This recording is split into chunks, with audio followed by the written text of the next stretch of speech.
Good evening. Good evening বলো। আচ্ছা, এখানে যে যে জিনিসগুলো এসছে কোনটা কি আমাকে একটু বলো তো। এটা কি? এটা চা। এটা কি?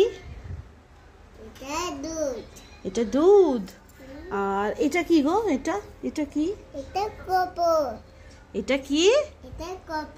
এটা কর্পূর। তুমি কেরম করে সন্ধ্যেবেলায় নমো করো ঠাকুরকে, আর স্কুল যাওয়ার সময় কেরম ভাবে নমো করো? হ্যাঁ, বাই করে দাও। গরম যা পড়েছে মনে হচ্ছে পাতলা মাছের ঝোল খাই। এমনি সবজির ঝোল তো খেতে ভালোই লাগে, কিন্তু দেখবে বিয়েবাড়ির পরের দিন বা কোনো অনুষ্ঠান বাড়ির পরের দিন বিয়েবাড়িতে হয় কড়াইয়ের ডাল পোস্ত আর একটা মাছের পাতলা ঝোল, আর না হলে ফালা ফালা করে আলু কেটে ফুলকপি বা পটল দিয়ে একটা পাতলা মাছের ঝোল হয়, সঙ্গে চাটনি থাকে। হ্যালো এভরিওয়ান, চলে এসেছি তোমাদের সামনে নতুন একটা রান্নার রেসিপি নিয়ে। এটা কিছুই না, একদম পাতলা মাছের ঝোল। দেখতেই পেলে ফালা ফালা করে আলু পটল পেঁয়াজ কেটে নিয়েছি। পেঁয়াজটা অপশনাল, না দিতেও পারো, বাট আমি দিয়েছি।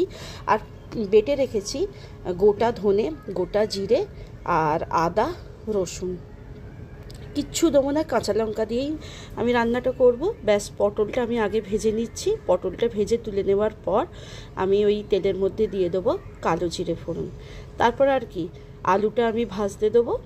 আর আলু যেই ভেজে 70% মতন সেদ্ধ হয়ে যাবে, ওই বেটে রাখা মশলাটা আমি দিয়ে নেবো।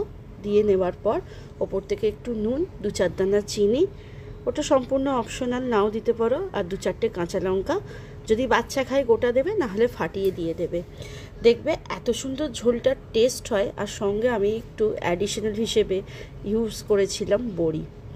অনেকে এর মধ্যে কিন্তু শিমও দিয়ে দেয়, তবে একটু পেঁয়াজ রসুন দিয়েছি এই কারণেই, যেহেতু মাছ তো, মাছের ঝোল খেতে অপূর্ব সুন্দর লাগবে। আর একদম হালকা পাতলা কালো জিরে দিয়ে পাতলা মাছের ঝোল। আসলে রিচ খাওয়া হয়ে গেছে, আর গরমটাও তো কম পড়েনি, প্রচুর গরম পড়েছে, সেই কারণে পেটটা একটু ঠান্ডা দেওয়া উচিত। দেখো আমি ভালো করে কষে কষে ঢাকা দিয়ে দিয়ে রান্না করছি।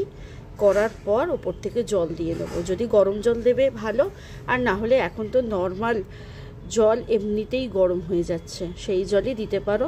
একদম 15 মিনিট গ্যাসটা কম করে রাখবে, মাছের ঝোল রেডি হয়ে যাবে। ব্যাস, কি আর চাই? পাতলা এরকম মাছের ঝোল, একটা গন্ধরাজ কিংবা কাগজি লেবু বা এমনি নর্মাল লেবু হলেও চলবে, পাতি লেবু, আর লাস্টের পাতে একদম পাতলা আমের টক। খাওয়াটা জাস্ট জমে যাবে। ঝোলটা প্রচণ্ড ভালো খেতে হয়েছিল, আর মাছের পিসগুলো খুব সুন্দর ছিল। এইরকম মাছের পিসেতে মাছের কালিয়াও কিন্তু দারুণ হয়, কিন্তু যেহেতু গরম পড়েছে আমি ঝোল করলাম। কেমন লাগলো রেসিপিটা জানিও।